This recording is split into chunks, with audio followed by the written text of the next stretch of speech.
Hoje vamos conhecer a trajetória de uma mulher que transforma vidas todos os dias por meio da educação, da fé e do exemplo.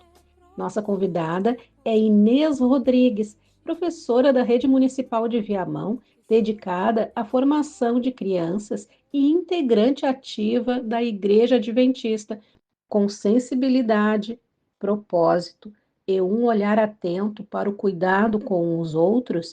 Inês construiu uma caminhada marcada pelo compromisso com o ensino, pelos valores que carrega na vida e pela fé que inspira suas atitudes. Seja muito bem-vinda, Inês. Olá, tudo bem? Me chamo Inês Rodrigues. Gostaria de estender o meu abraço a todas as pessoas envolvidas no universo feminino e agradecer também pelo convite, da Bel Ayala para estar aqui com vocês contando um pouquinho da minha jornada de vida.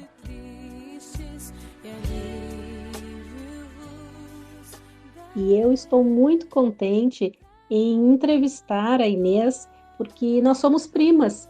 Então, algumas memórias que a Inês vai falar aqui, com certeza eu compartilho com ela. Inês, então, antes da tua trajetória na educação e na Igreja Adventista, teve aí a Inês criança, a Inês adolescente. Conta para nós o que que tu lembra dessa época, como foi a tua infância, a tua relação com a família. Nasci na cidade de Viamão, Rio Grande do Sul, região metropolitana de Porto Alegre. Meu pai, antes de nós nascermos, nós somos em 4, E antes de nós nascermos, ele trabalhava no Parque da Redenção em Porto Alegre. Aí depois ele foi transferido para o Parque Saint-Hilaire, que pertencia à cidade de Porto Alegre, na época, embora a maior parte do parque esteja dentro de Viamão, inclusive hoje pertence a Viamão. Mas meu pai ganhou ali um pedaço de terra e construiu uma casa para nós. E ali foi a nossa infância. Eu e a minha irmã nascemos em casa. A mãe até falava que o nosso cordão umbilical foi enterrado na raiz da bananeira ali, numa das bananeiras. Terreno, sim, um pátio grande, tinha bastante arvoredo. Eu lembro que meu tio José, por parte de mãe, irmão da minha mãe, ele ia para casa quase todos os finais de semana, inclusive, principalmente, no verão. E a gente ia explorar o parque, ia fazer represa nos arroios para tomar banho, ia colher pitanga no campo, no mato, andava de cipó. Época de, assim, Semana Santa, a gente colhia marcela no campo. A minha mãe, ela sofria de esquizofrenia. Na época, eu não sabia, não entendia, nem meu pai, nem minha avó sabia o que era o problema da minha mãe, devido a traumas psicológicos ali da adolescência dela para a juventude, antes de conhecer meu pai. Então, minha mãe tinha épocas que ela ficava assim, lúcida, cuidava da gente normal, cuidava da casa, de tudo, só não trabalhava fora, nunca trabalhou fora. E o meu pai que trabalhava, então, ele para sustentar a família. Só que tinha épocas que a minha mãe ficava fora do ar, assim. Então ela não tinha condição nenhuma, ela não reconhecia ninguém. Uma vez ela fugiu de casa, tem assim umas partes assim que eu lembro, que foram bem tumultuadas por conta desse problema da minha mãe, de saúde. Então a minha avó, por parte de mãe, a avó Mosa, que era a matriarca da família ali, porque os meus avós, por parte de pai, eles moraram até com a gente, mas eles faleceram, ainda era bem criança, então não tem muitas lembranças deles. Mas a famosa, ela morou praticamente quase a vida dela toda com a gente, ajudou a nos criar. Eu costumo dizer assim que eu tenho completamente assim, o físico da minha mãe, a minha personalidade puxou bastante assim, da minha avó por parte de mãe e puxou também o meu pai. O pai, ele sempre foi uma pessoa assim, comunicativa, fazia amizade fácil, pensava positivo. A minha avó era uma pessoa muito braba, decidida, então tem coisas assim, que eu me identifico muito assim com cada um, E eu me lembro que a nossa casa era muito movimentada, sempre tinha pessoas, tanto familiares como amigos da família, que frequentavam a casa, passavam tempos, até moravam ali com a gente por algum tempo, e era uma casa assim, muito acolhedora. Apesar de a gente ter, assim, as dificuldades financeiras, a gente, graças a Deus, nunca passou fome. Mas a gente não tinha, assim, uma água encanada, né? Era água de poço, a gente tinha que tirar água do poço para encher as talhas. A gente fazia lenha no mato com a avó, para fogão a lenha, né? A gente veio mesmo a ter água encanada e luz elétrica, assim, um chuveiro elétrico, tomar um banho. Eu já tinha, tipo, de 11 para 12 anos, mais ou menos. Foi uma infância feliz, assim. Eu me lembro que a gente brincava muito, jogar bolita, pular corda, carrinho de lomba, esses de rolimã, sapata, que a gente chama de amarelinha, né? A gente gostava muito, assim, eu me lembro dos banhos de chuva no verão também, era muito legal.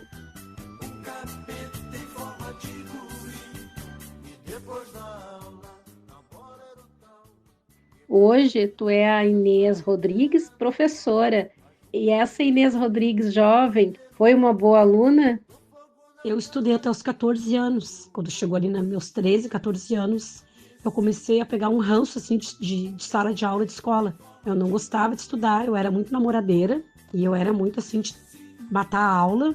E aí o meu pai chegou no final do ano já, assim, eu já estava praticamente reprovada. E o pai falou assim, ah, quem reprovar de ano, esse ano eu vou tirar da escola. Porque eu só tô gastando com vocês e tal. Ele falando assim, né? E eu me lembro que eu não queria nada com nada, né? E eu reprovei na 7ª série. E eu me lembro que ele me tirou, né, da escola, e no próximo ano, com 15 anos, eu engravidei. E era um namorado, assim, eu nem gostava tanto dele, não sei, foi uma coisa muito estranha. Eu só lembro que quando eu fiquei sabendo que eu estava grávida, eu cheguei para ele e falei que eu estava grávida dele, mas que eu não queria ficar com ele. E desse período aí, depois eu tive a minha filha com 16 anos, né, que é a Débora, mais velha, que hoje tem 41. Nesse período ali dos 16 até os 23 anos, que foi o tempo que eu morei ali no Parque Saint-Hilaire, eu lembro que a Débora, quando tinha 7 aninhos de idade, e ela começou a estudar, então, na primeira série, né, naquela época se chamava primeira série, e eu voltei a estudar também, fiz supletivo, que hoje seria o EJA, aí eu terminei ali o primeiro grau, e conheci um rapaz, e até então não tinha ficado com ninguém mais, eu criei minha filha ali com o pai, com a mãe, né, com a avó junto. Eu me lembro, assim, que a Débora pequenininha, eu tinha 18 anos, eu comecei a trabalhar, eu levantava bem cedo para me arrumar para ir trabalhar, e a Débora levantava e ia tomar um mate doce com a avó Mosa, né, na beira do fogão a lenha, porque a avó era inverno e verão, ela acendia o fogão a lenha, né. A gente tinha uma cozinha, assim, que era de chão batido, era junto da casa, mas tinha uma pia e o fogão a lenha. E a Débora gostava muito de ficar ali com a famosa. Depois eu fiz, né, daí o supletivo, me formei ali. Um tempo depois eu fui fazer o magistério. Aí eu fiquei 7 anos com esse rapaz, eu não tive filhos com ele. E depois a gente se separou, depois de 7 anos. Aí nesse meio tempo eu fiz o magistério e me formei. E um ano depois que eu me separei dele, eu conheci o pai da minha filha mais nova, que é a Marina, que então são 20 anos de diferença uma da outra. Estava com o pai dela 6 anos quando eu engravidei dela. Ficamos 10 anos juntos. Esse meio tempo, então, eu fiz o magistério, daí eu estava no início do nosso relacionamento. Eu fui chamada para trabalhar na prefeitura de Viamão como professora. E a menina que não gostava de estudar, que tinha ranço da escola, tornou-se professora. E como foi essa trajetória do teu ofício do magistério? No final do ano de 1997, abri o edital para concurso para professor de magistério, séries iniciais, de primeira a quinta série, que hoje é primeiro ou quinto ano. E eu fiz esse concurso, então, para 20 horas, fui aprovada, mas só fui chamada 2 anos depois. Porque como eu não tinha outros cursos além do magistério, não tinha diploma, né, de faculdade, então acabou que eu fiquei mais para baixo da lista. Mas em 2001 eu comecei a trabalhar na prefeitura de Viamão, então, numa escola municipal, né, aqui passando o pedágio na 040, Escola Nossa Senhora de Fátima. E um mês depois, mais ou menos, já peguei um desdobramento numa escola mais adiante, perto da Brama, lá em Águas Claras, José de Oliveira Ramos. Então, eu trabalhava de 40 horas, né, 20 do concurso e fazia o desdobramento à tarde. E eu me lembro que quando eu comecei a fazer o curso de magistério, que eu não achava que seria para mim, né, essa profissão. A minha primeira sogra, né, a dona Carlinda, desse rapaz que eu fiquei com ele 7 anos, da Débora, ainda era pequena, foi ela que me incentivou muito, assim, a fazer o magistério, e uma amiga minha também, a Eva. Eu trabalhei com ela 1 ano, cuidando da casa dela, do menino dela, A gente fez amizade, me incentivavam muito, assim, a fazer o magistério, e eu não me via sendo professora. E eu me lembro que eu ficava pensando, mas será? E como é que vai ser numa sala de aula? Porque na prática que a gente vê. Mas quando eu fui fazer o meu estágio, foi numa escola estadual que eu fiz na Escola Farroupilha, na Parada 53 de Viamão. Eu era uma primeira série, assim, eu me lembro que eu me apaixonei, assim, né, pela turma. E até desde então, eu me identifiquei muito, assim, trabalhando com as crianças.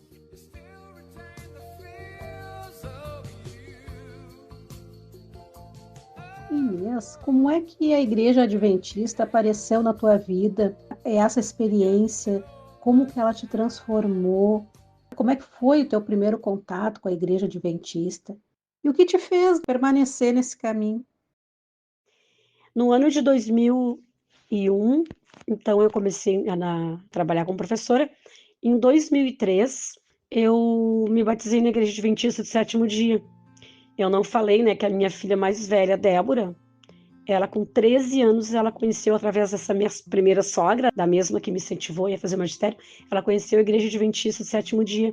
E ela entrou no Clube de Desbravadores, que é como se fosse escoteiro. E então ela nunca mais saiu assim da igreja. Durante 7 anos da minha vida, assim, quando ela estava ali, dos 13 anos até os 20 anos dela, então eu ia de vez em quando, visitava a igreja, quando ela me convidava para alguma participação, né? Alguma programação especial, enfim. Mas eu vi, assim, que a igreja tinha acolhido ela super bem, né? Era como se fosse uma segunda família para ela. Eu admirava muito as pessoas ali da igreja. Mas eu não pensava, né, em me batizar. Eu fui batizada na igreja católica por tradição, né? E não tinha interesse nenhum, assim, em frequentar uma religião. Eu até era muito simpatizante, assim, do espiritismo. E estudava algumas coisas de religião, mas nunca me vi dentro de uma determinada religião ou igreja, né? E aí eu me lembro que um dia, então, eu indo, nessa época eu já estava trabalhando na Vila Augusta, da escola Valdemar de Santos, e eu estava indo para o trabalho, eu caminhava bastante, assim, até a parada do ônibus. E eu estava indo, assim, e uma voz me falava, assim, que era para eu estudar a Bíblia, que eu tinha que estudar a Bíblia. E todos os dias aquela voz falava comigo, assim, como se fosse um sussurro, assim, um cochicho. E eu sozinha na rua, eu olhava, assim, para os lados e não tinha ninguém. E dizia, assim, que não era para eu abrir e ler a Bíblia, era para eu estudar. E depois eu fiquei sabendo que a minha filha, durante 7 anos, orava por mim, a igreja também, né, enfim. E eu acabei, então, indo na igreja com ela, pedindo estudo bíblico. Dia 27 de setembro de 2003, eu me batizei na Igreja Adventista do Sétimo Dia. Eu me lembro que na semana do meu batismo, eu parei de fumar, porque eu fumava. E eu orei, assim, eu pedi para Deus, né, que ele me tirasse essa vontade, ou pelo menos me desse força para eu parar de fumar. E depois eu nunca mais peguei cigarro, assim, nunca mais fumei. Eu me lembro que eu sonhava que eu estava fumando, me acordava assustada, mas nunca mais voltei a fumar. Outra coisa também, assim, bem estranha, assim, eu já fazia 20 anos, então, que eu tinha tido a minha filha mais velha, e eu não tinha vontade de ter filhos, assim, eu olhava para a mulher grávida, eu ficava assim, apavorada, assim, me dava uma urticária, assim, eu ficava pensando, ai, como é que consegue? Sabe, uma coisa assim muito estranha. E aí eu me lembro que me deu uma vontade, antes do meu batismo, né, muito assim forte de ter outro bebê, de ser mãe de novo, mas uma vontade sobrenatural. E eu me lembro que eu orei para Deus e pedi, porque para mim eu já naquela época eu já nem podia mais ter filhos, tipo, na minha cabeça, né, não ia mais ter filhos mesmo, né, porque eu me cuidava muito, assim, eu tinha muito medo, então eu tomei tanto, acho que anticoncepcional, que eu pensei assim: "Ó, acho que me bloqueou". E aí eu me lembro que eu tinha parado de tomar os comprimidos, assim, um tempo, e menos de 1 ano, mas eu orei muito para Deus. E quando eu me batizei, eu estava grávida da minha filha mais nova e não sabia. Eu me batizei dia 27 de setembro de 2003. Ela nasceu 24 de junho de 2004. Então, depois eu fazendo as contas, eu me batizei, eu estava grávida dela, eu não sabia, né. Então foi uma coisa, assim, para mim foi bem importante, assim, muito marcante isso.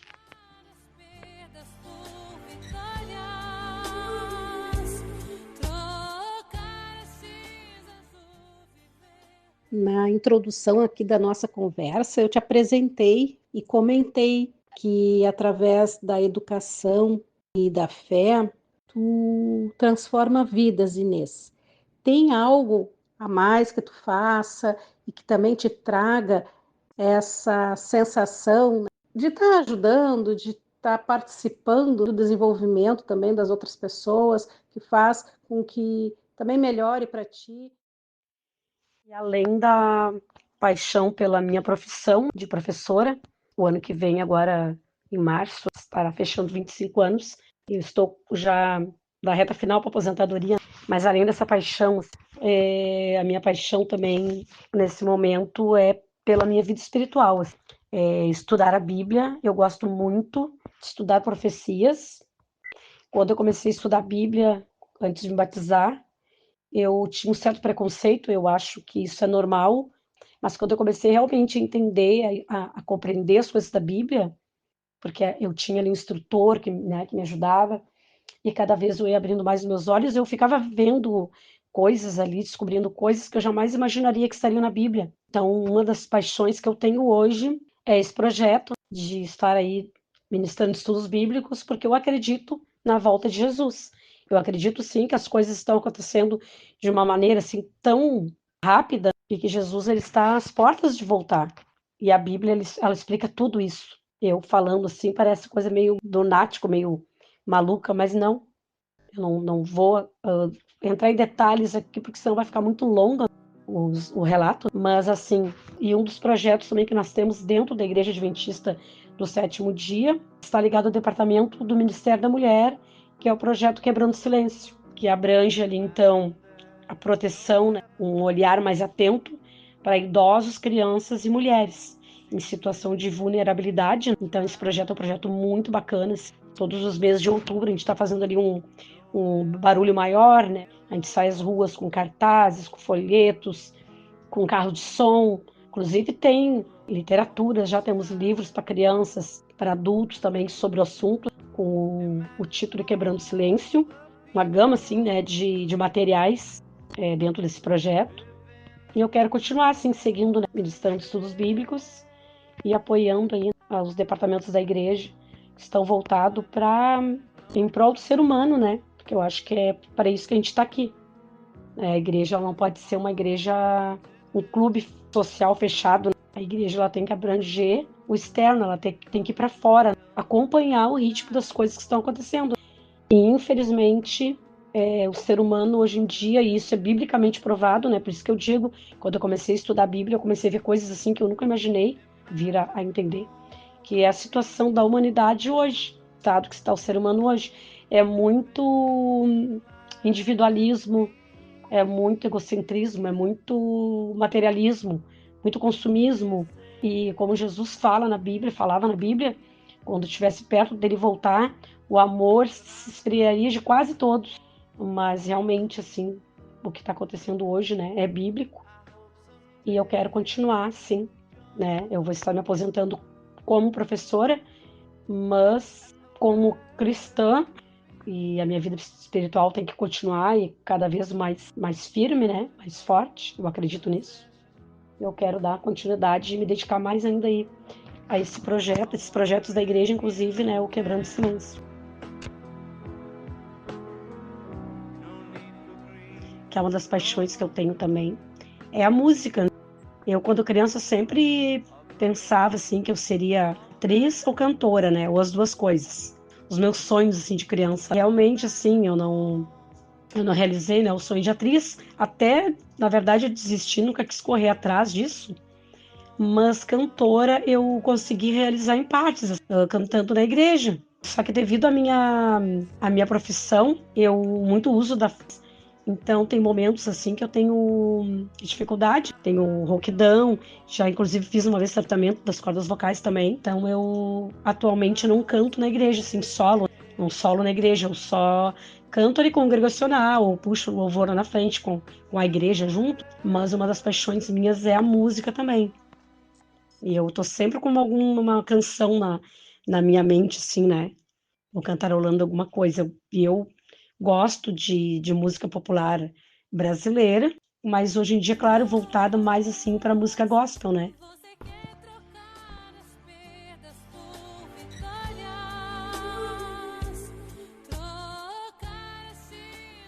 Inês, tu é uma pessoa extremamente ativa, é envolvida com trabalho, família e também com a igreja. Como é que tu organiza o teu tempo para dar conta de tantas atividades sem perder o equilíbrio? Para administrar meu tempo, que atualmente então eu me dedico à minha profissão de professora e a igreja. Então, eu levanto às 5h30 da manhã, 5h40, faço meu devocional, que é um livro que vem com uma mensagem para cada dia do ano. É uma meditação que a gente lê, né? Que tem referências bíblicas. Aí tem a lição de escola sabatina também, que eu consigo fazer nesse meio tempo, porque a gente estuda cada dia uma questão, né? Responde uma questão, também sempre com referência na Bíblia. E no sábado de manhã, a gente recapitula na escola sabatina na igreja. Atualmente eu sou diretora de escola sabatina, secretária de escola sabatina e diretora do Ministério Pessoal e atuo também no Ministério da Mulher, o projeto Quebrando o Silêncio, né? Eu fico na escola, então, o dia todo, pego o ônibus 15 para 7 da manhã, é 45 minutos de viagem, né, até a escola e volto à tardinha. Os apontamentos de escola sabatina, como eu sou secretária, eu tenho um sistema de secretaria, né? Aí no sábado à tardinha, ou à noite, ou no domingo, eu já faço os apontamentos ali no sistema de secretaria para não deixar acumular durante a semana. Eu prefiro fazer assim, semanal, do que deixar acumular. É a chamada, tem algumas perguntas que a gente faz para as classes, né? Porque nós nos dividimos em classes, né, na igreja. Tem classes dos adultos, dos adolescentes, dos jovens, das crianças ali, né? Deus do Hall, Jardim, Primário, Juvenis. Então, são várias classes que tem escola sabatina, né? Então, eu tenho que fazer esses apontamentos depois no sistema de secretaria. Então, eu tenho que estar dividindo meu tempo, assim, para dar tudo certo. Para os meus planejamentos, né, da escola, projetos da escola, né, também, que a gente tem oficinas. Enfim, às vezes a gente fica pensando assim, bah, mas o tempo está correndo muito rápido, né? Realmente, o relógio parece que está acelerado. Quando a gente vê, passou o dia, passou a semana, passou o mês. Mas assim, se a gente conseguir se organizar, a gente consegue dar conta, né, das coisas assim. A questão muitas vezes é de priorizar as coisas. Claro, eu priorizo a minha vida espiritual, as coisas espirituais, mas eu sei que eu também tenho o meu trabalho, né? A minha profissão, que eu também tenho que dar atenção, né? Então, mas eu consigo conciliar assim o tempo para as duas coisas, graças a Deus, assim, Deus tem me dado esse discernimento, né, essa sabedoria para eu poder aproveitar o meu dia e a minha semana, né, meu mês, para eu estar atuando, né, nos dois momentos, tanto como profissional como no lado espiritual também. Quero ver mudar, mas se eu aqui só esperar, eu sou um deles. E outras atividades profissionais que tu já exerceu ou exerce, além do ofício da educação como professora e também na escola sabatina, na atividade da igreja, o que tu já fez? E hoje, atualmente, assim, tem algo paralelo? Eu já trabalhei como vendedora de loja, não gostei da experiência. Já trabalhei como babá, como balconista de padaria, como office girl, auxiliar de escritório. Eu acho que é isso, assim, que eu lembro no momento. E eu gosto muito de vender, assim, sou autônoma, né? Mesmo tendo esses anos, assim, de magistério, eu sempre estou vendendo alguma coisa, né? Sempre tive alguma coisa para vender. Tipo, eu tenho um pouco de empreendedorismo, assim, no sangue. Sou consultora Mary Kay já há alguns anos. E há pouco tempo, assim, há poucos meses, eu me cadastrei ali na Eudora, na Boticário. Mas a Mary Kay, assim, eu sempre tenho alguma pronta entrega, né? Eu compro pro meu uso também. Claro, não me dedico tanto, né? Não dou tanto prioridade, claro, como eu dou para minha profissão, né, de professora e a minha religião, né? Como eu falei, a gente tem que colocar as coisas assim, saber priorizar as coisas. Referências pessoais, Inês. Tu já falou sobre algumas pessoas, mas tem mais alguém ou se quiser falar sobre, né, as pessoas que tu já citou também, como inspiração, o que tenham te influenciado, né, que tenham te ajudado aí a construir a Inês de hoje. Referências na minha vida pessoal, algumas já falecidas, outras estão vivas ainda, né? Começando então pela minha avó, a avó Mosa, que ajudou ali então na nossa criação. Exemplo de persistência, de força, uma mulher muito forte, muito guerreira. Meu pai, então, nem se fala, né? Ele foi realmente assim um pai herói. O pai passou por coisas assim e sempre aquela pessoa serena, equilibrada. né? Uma referência, assim, um exemplo de equilíbrio, de amor também, né? De zelo pela família. A minha primeira sogra, a dona Carlinda, né? Foi ela até que levou ali a Débora pro Clube dos Bravadores. A mãe dela era da igreja, mas ela nunca quis saber, assim, também de estudar a Bíblia, de ir pra igreja. E depois que a mãe dela faleceu, que ela entrou para a igreja adventista. Quando ela conheceu a igreja, quando ela começou a estudar a Bíblia, ela ficou fascinada, assim. E aí ela veio e me perguntou se eu poderia estar convidando a Débora para ir pro Clube dos Bravadores, que seria muito bom, né? Ali que a Débora estava na fase de adolescência, né? E a dona Carlinda foi uma segunda mãe para mim, assim. Eu morei nos fundos da casa dela, na época, que eu morei com o filho dela durante 7 anos, amiga. Então foi uma baita de uma referência também para mim. A Eva também, foi uma amiga minha que hoje ela mora em Recife, está com 80 anos de idade. A Eva, a dona Carlinda já é falecida, faleceu ano passado. Mas a Eva também, ela foi junto com a minha sogra, assim, né, que me incentivou a fazer magistério, sempre me incentivava a voltar a estudar, sempre. Ela falava para mim, né, Inês, tu precisa voltar a estudar, tu tem futuro pela frente, né, tu tem uma filha para criar e tal. E foi uma pessoa, assim, também de exemplo de força também, né, de persistência, que ela passou também por muitas coisas na vida dela, né, e ela deixou um baita de exemplo, assim, para mim. Depois da Eva, bom, tem a minha filha Débora também. É um exemplo de persistência. Ela é determinada quando ela decide, né, fazer uma coisa, mudar, tem mudanças assim na vida dela, ela vai, e ela tem um equilíbrio, assim, ela consegue, né? Por exemplo, assim, na questão da alimentação, ela conseguiu mudar muitas coisas na alimentação dela, né? Hoje ela é vegetariana, ela quase foi vegana. Ela só ainda come derivados de ovo, assim, alguma coisa de leite, sim, mas carne não. Mas ela, quando ela foi fazendo essa mudança, eu vi assim que ela foi bem persistente, assim, e não voltou atrás. E uma referência também espiritual, assim, né? Para mim sempre foi a mudança dela, a evolução dela espiritual durante todos esses anos, desde os 13 anos de idade até hoje. Então, uma pessoa assim que eu me espelho muito. Agora, se não tá me vindo mais ninguém na minha cabeça, mas uma referência pessoal principal na minha vida, que é claro que não viveu na nossa época, não conheci pessoalmente, mas eu tenho plena convicção que eu vou conhecer ainda um dia Jesus, né? Depois que eu conheci a vida de Jesus, ele hoje é a minha maior referência pessoal, em todos os sentidos, assim. E, inclusive, uma vez eu li um livro, Conhecer Jesus é Tudo, o nome do livro, do pastor Alejandro Bulhon. Que história, assim, né? Baseados em fatos reais mesmo. E realmente, quando a gente conhece, a gente tem ele como uma referência, assim, extraordinária, né?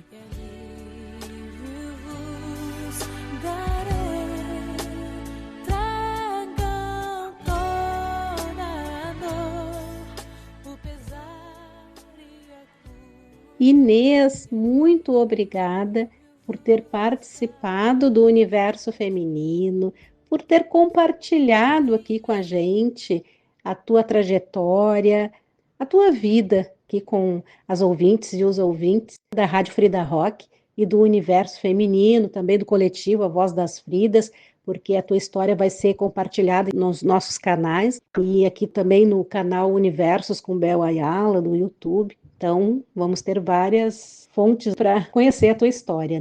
E com muito carinho. E agora eu deixo para ti aí as palavras de despedida. Um beijão. Enfim, chegou o momento da despedida, né? E eu gostaria aqui de agradecer especialmente a prima Bel, né? Bel Ayala. Nós não tivemos uma convivência assim por muito tempo na nossa infância. Eu me lembro da Bel lá em casa até os 5 anos de idade dela. E eu lembro que a Bel ia, né, com a tia. Nós somos primas, irmãs aqui por parte de mãe. E até os 5 anos de idade, então, a Bel frequentou, né, a nossa casa. De vez em quando ela ia lá, né. E há uns anos atrás a gente se reencontrou. Para mim foi uma felicidade imensa, né. Eu acho, assim, que a gente tem algumas coisas em comum. Nessa questão, assim, de gostar de se comunicar, de fazer amizades, de gostar da natureza. Então, a gente tem, né, os animais, a gente tem algumas coisas, assim, bem comum. Gostaria de agradecer, Bel, pela oportunidade que tu me deste aqui, de ter te reencontrado, né, de a gente ter aí formado aí um laço, né, de amizade. e que dure pela eternidade, tá bom? Beijão, até mais. Se não mais tanto tempo em vão, se nosso bem mais precioso não faltasse quando pra